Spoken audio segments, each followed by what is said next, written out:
Jay and I back on Trey Talk, hosted by Glass Guys on the YouTube channel. And today, I want your opinion on the Travis Kelce, Taylor Swiftie phenomenon that is basically taking the internet hostage. Ooh. And so the first thing I want to ask you is the over-under.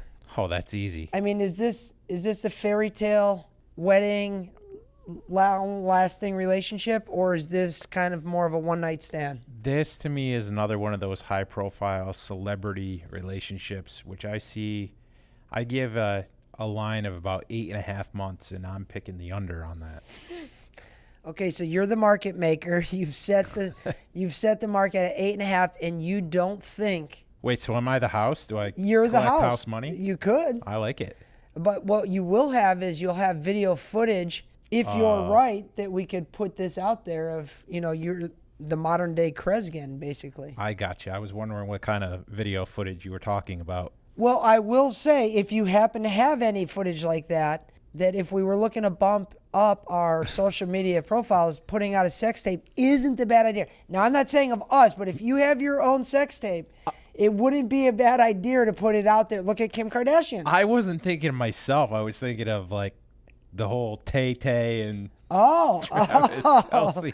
You think they might have a tape? I don't know. I don't know what you were implying. Okay. So just to make the record clear, you and your significant other do not have a sex tape. Not that I'm aware of. Okay. All righty then. Unless there's some nanny cams in the house somewhere. So let's just unpack what's happening with the Kelce Swiftie from a business standpoint, because we're trade talks here. Who stands to benefit more, in your opinion, between the Kelce and Taylor Swift brands or the NFL? Well, it's interesting that you asked that, because I feel there's really 4 areas that a certain person or organization could benefit from this.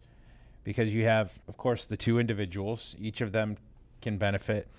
I would argue that Taylor and even Travis Kelce is at the top of his profession, but as far as a mainstream type of star, I mean, you see all these kids had no clue who he was, even though he's the best tight end in the league right now. Taylor herself, she's an international superstar, so I would say, stands to benefit the least, but you have those 2. And then, of course, you have the juggernaut that's the NFL, which immediately people are saying, oh, the NFL set this up. This is a marketing ploy, which it's an interesting conspiracy theory. God, I wish we had some tin hats. We need to make a couple tin hats for the segments like this. Because, like, what people are insinuating is someone from the NFL said, hey, let's get her and him in the same. I just don't think it happens that way. Yeah. Now they can pour gasoline on the fire by showcasing them in a positive way and making the inference that they're an item, which it appears that they were. I mean, she's with his mother. Yeah. Usually when you introduce, a female with your mother, there's usually a little bit more to unpack there. Yeah, I would agree with that. Maybe because he was packing something. That's something to check the video on. Okay. You can do that. I mean, I'll watch anything. So obviously there's the NFL.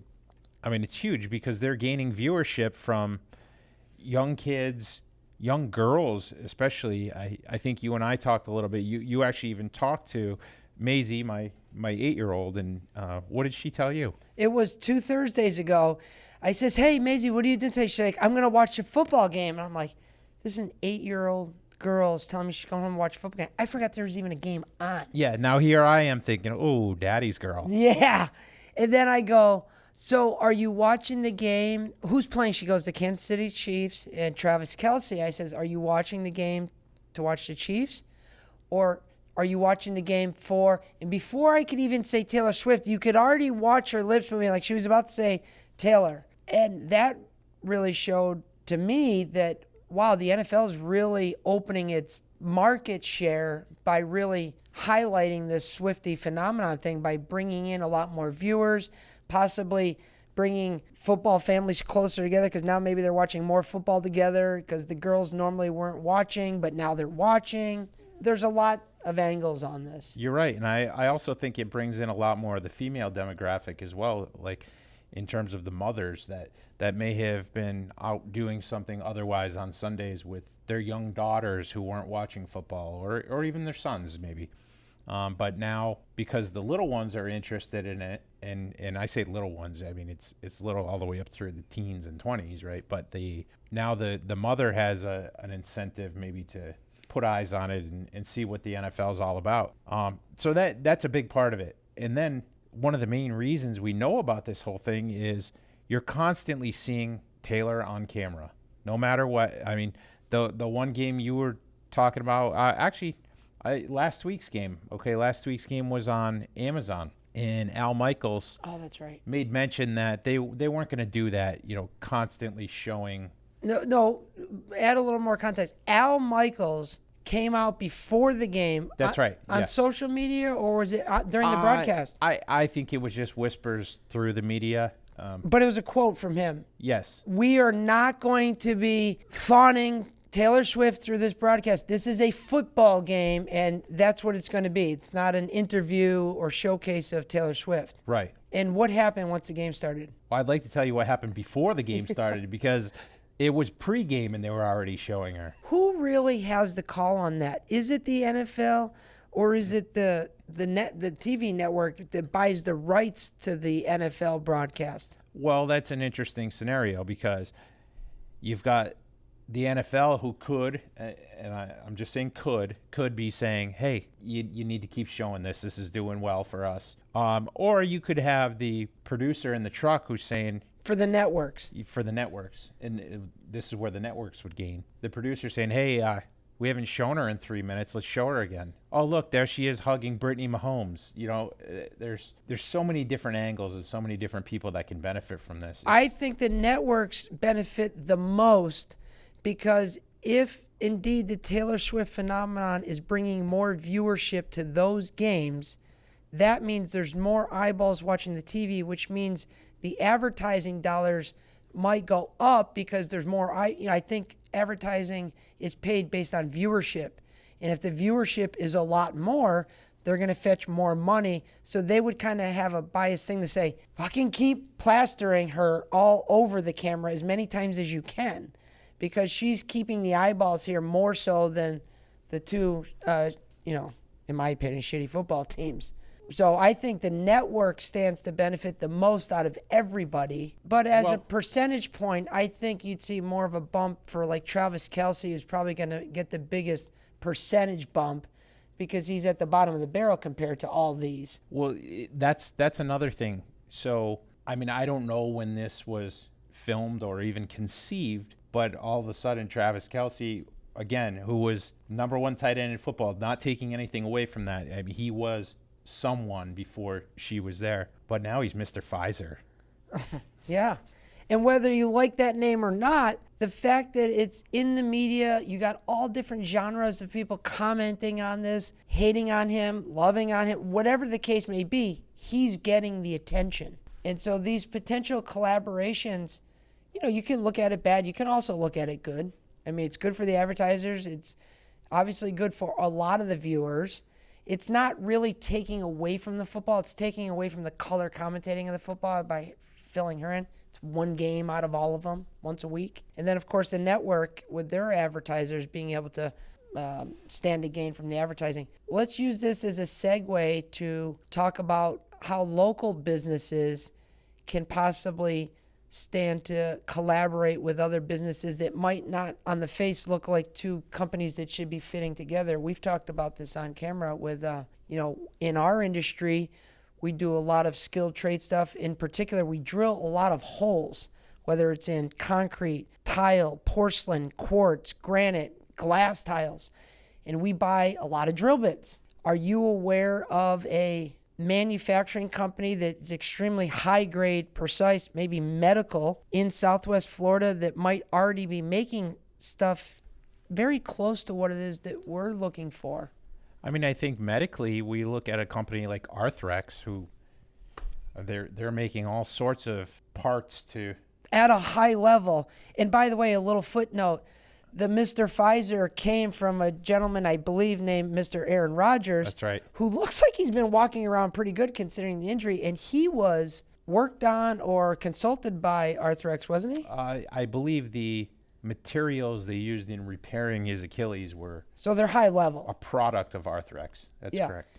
So Arthrex could be producing drill bits already, drilling through bone, titanium, whatever the case may be. It's precision. You know, I wonder if they would have drill bits capable of easily drilling through rebar as well, because that's something else we run With into. all of our glass railings, we're going through concrete, we hit rebar, but there needs to be a minimum embedment, so we got to get through that. So maybe there's somebody in product development at Arthrex who we deem to be not the gold standard, but whatever's higher than that in the medical manufacturing industry. And if there's overrun or ability to make just a slight change on drill bits, we have a forum to a lot of people in the glass industry, not just for ourselves, but the glass industry across the country to be able to distribute this product. So we would love to look at the potential collaboration with a company like Arthrex. You talk about our network of glass professionals, and one of the things that I think can apply to this Arthrex thing is we've recently had someone within our network who brought us to realize that what we were throwing out in trash, Oh, good point, Mr. Patrick. yeah, it could actually be turned into income as opposed to paying to throw out your trash. It actually is. Yeah, that's a quick story. We're giving a tour to someone who's through our social media network. We've only met in person one other time at a National Glass Show. Happened to be in the area. Gave him a tour of the factory. We get outside, the last part of the tour, we get outside and he sees these two huge 30-yard dumpsters full of broken glass, but it's virgin broken glass, meaning it came from where it was made, never touched the weather, was manufactured, and all the cutoff stuff went in the dumpster. So that glass is basically never seen daylight and now is being thrown away, and it's a lot of it. And they were able to quickly identify this, ask how many times a week are we getting rid of this, and offered to buy all this trash off of us, which was a massive swing because up until that point, we were paying thousands of dollars per month just to get rid of it. And Right. so collaborating with other companies, one man's trash is another man's treasure. And we're hoping there's a little bit of trash over at Arthrex that could be fine-tuned and made and marketed for us here at My Architectural Glass for us to sell to the glass professionals and stone setters across the country. Yeah, there could be a big market for that, and it's trash. You're repurposing the trash. And then you got the marketing aspect of it. Now Arthrex currently, when they're doing marketing, I'm sure they've got analytics to identify their target audience. But by bringing in someone like us who is really not in the medical space, but enjoys using products that are at the highest level, that would be medical grade. By the way, when we're talking about this being trash, we're not saying this is piece of shit that you don't want to use. It's stuff that just may have the slightest little imperfection that can't go into the human body. Yeah, imagine you're drilling into someone's brain or extracting bone marrow. These drill bits have to be, within, I don't even know the measurement. I know it's finite. Yeah. And if it doesn't meet that spec, it's considered trash within the industry, but it might be 1,000 times better than what we're currently using buying at Home Depot. I'm sure it is. So I would love to see what a potential collaboration looks like with Arthrex. Is there any other ones that come to your mind? I'm trying to think of big manufacturers in our area.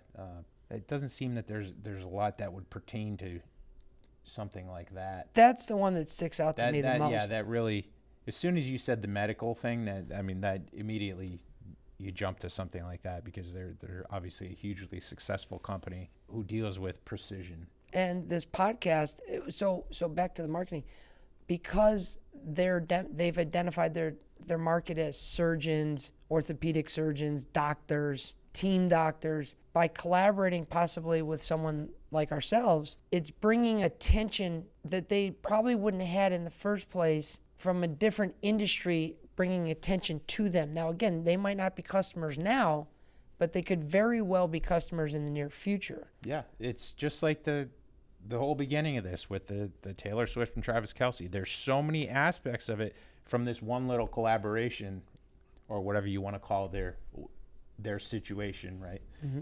But anytime you enter into a collaboration like that, there's so many things that can spawn off of that. Usually, the final product is not something that was intended to begin with. That's so true. I believe WD-40 was a perfect example of that.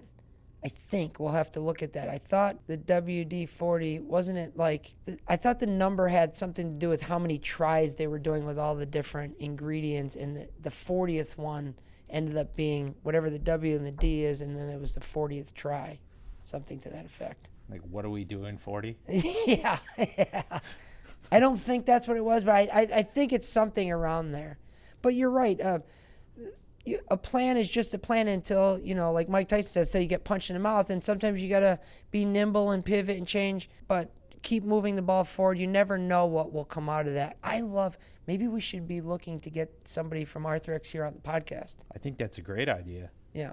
So if any of you know anyone that could be helpful, please let us know. Yeah, Arthrex is a big company, but we'd probably be targeting somebody in business development. I mean, if somebody wanted to ask Reinhold if he wanted to come in on our podcast, we'd obviously love to have Mr. Reinhold. Do you see anything else? What's another big name? Hoffman. That's a name that is just taken over this area. Yeah, well, and recently just relinquished a lot of Yeah, so what is that saying? He's not feeling very strong at the real estate market, or did he have a plan in place to acquire, develop equity, and then unload? Well, that would be a question for Mr. Hoffman. I mean, that's prime real estate down there. To be unloading 27 properties down in Naples seems like either he's got information we don't know, or he's tapping out, or maybe they made him an offer he couldn't refuse. Yeah, that's true. Man, what a difference with these headphones. If anybody out there is thinking of getting into podcasting, I didn't think we would need and or want the headphones. But without them, you're relying on every connection, setting, and everything where you talk to be perfect. And by the time you can check it, it's already too late because the podcast is done. Then you take the chips, put it in the computer, and you're like, holy shit, that sounds like shit. Yep. But the headphones allows you to hear what you're saying. It reminds you to keep talking into the microphone. And if something goes wrong, it's obvious. So definitely want to get the headphones. Yeah, that's... These Shure headphones, the Shure microphone is, you see a lot of the podcasters using it. It's high level. You can just tell by the crispness of the sound. Yeah, I mean, I'm sitting here and I feel like I'm just in a different place right now. I'm sure you do too. It kind of invites you into it, even though we're sitting right here. Yeah, well, Voss talks about that, saying something out loud is a lot more beneficial to you than actually just saying it in your head. And by doing this, it almost makes you hear what you're saying, versus just saying it, because you say it and you can hear it at the same time. So it kind of has a neurological impact, I think. It's probably why, like, when we're pissed off, we usually don't say fuck you in our head. We yell it. Yeah, we yell it, and then you feel better. Yeah. Don't forget to subscribe to the Trade Talk podcast that's hosted on the Glass Guys channel on YouTube. That's right, at Glass Guy. At Glass Guy. All right, stay tuned for the next episode.